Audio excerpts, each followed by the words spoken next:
There are some basic conventions and basic assumptions that we all kind of go through when we're playing basically tabletop role playing games in general, but Pathfinder 2nd Edition definitely falls into that category. These are things that are just normal, general things that kind of everybody believes as a common rule set, and it is specifically stated in the player's handbook. So I thought I'd go over a couple of those things. My name is Don. I'm trying to be the Sly Strategist, and let's go ahead and get into it. So, as mentioned, tabletop role playing games and Pathfinder specifically has a bunch of specific rules. Pathfinder really does kind of have a rule for most situations, but there are cases you're going to come across when you need to keep some general guidelines in mind when you're playing. The first one I'd like to highlight is that the game master has the final say. If you are ever uncertain about how a rule is going to apply in a specific situation or specific environment or any type of uncertainty whatsoever, it is the game master who is the one who is going to decide. So, Pathfinder is a game. So, there kind of needs to be a central authority who is going to adjudicate the rules, and the GM is going to be the person to do that. Now, it is strongly encouraged that the GM listens to everybody's point of view and kind of comes across any extenuating circumstances, anything that might modify the general rules. However, the GM is the one who is responsible to make a decision that is both fair and fun. Another good general convention of tabletop role playing games is that the specific always overrides the general. So, one of the core principles of Pathfinder, and once again, most tabletop role playing games, is that specific rules are going to override the general ones. In situations where two potential rules are in conflict, the rule that is more specific is given higher priority.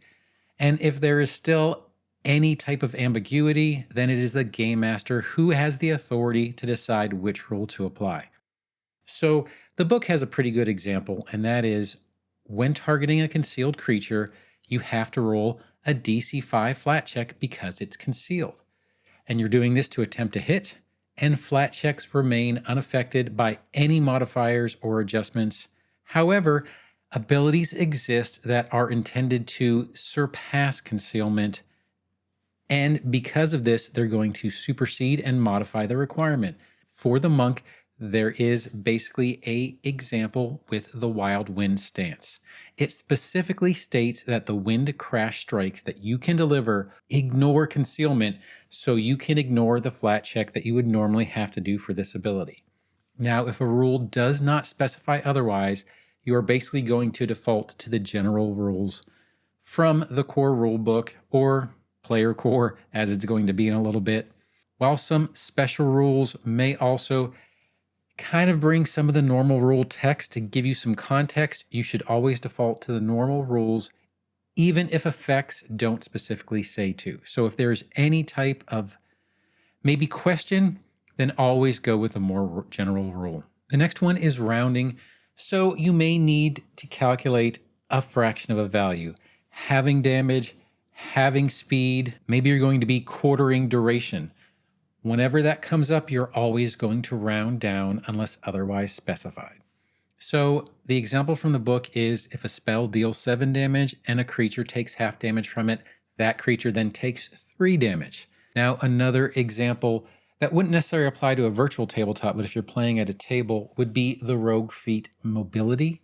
If your land speed was 25 and you could move half your speed or less, then the distance you can move should be 12 feet and not 13. The next good one is multiplying.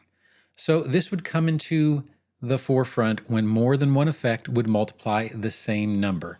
You do not multiply more than once. Instead, what you are going to do is you're going to combine all the multipliers into a single multiplier with each multiple after the first, basically subtracting one from its value. So for the example stated in the book, if one ability doubled the duration of one of your spells and another one doubled the duration of the same spell, then you would add 2 from the first ability and 1 from the second, not 2. And in that case, you would be tripling instead of quadrupling it. If there somehow was another effect that doubled it again, you should move that to quadruple and not pentuple or sextuple. Now, duplicate effects are when you are affected by the same thing multiple times. You only use one instance, usually the higher level of the effects or the newer effect if the two are the same level for the duration, if applicable. And a good example is from the book again. If you were using mage armor and then you cast it again, you still benefit from only one casting of that spell. Now, if you cast a spell again on the same target, you might be able to get a better duration or a higher effect only if it were cast at a higher level a second time. But otherwise, doing so gives you no advantage. And then probably the last one is ambiguous rules. So sometimes a rule could be interpreted multiple ways, and if one version sounds too good to be true, then it probably is. So if a rule seems to have wording with maybe problematic repercussions or doesn't work as intended, or maybe you see something that just seems like, oh, I found the cheat code. You probably haven't. So you should work with your group to find a good solution rather than just playing with the rule, kind of like how you have it in your head. And here is a very good personal example from me. And I honestly believe this for about a good 3 or 4 sessions on my first session. And this would be treat wounds. So we'll go ahead and bring that up. But when I first read, if you succeed at your check, you can continue treating the target to grant additional healing. So I thought that that superseded the 1 hour treat wounds time limit and that I could continue treating wounds every 10 minutes as long as I did not fail.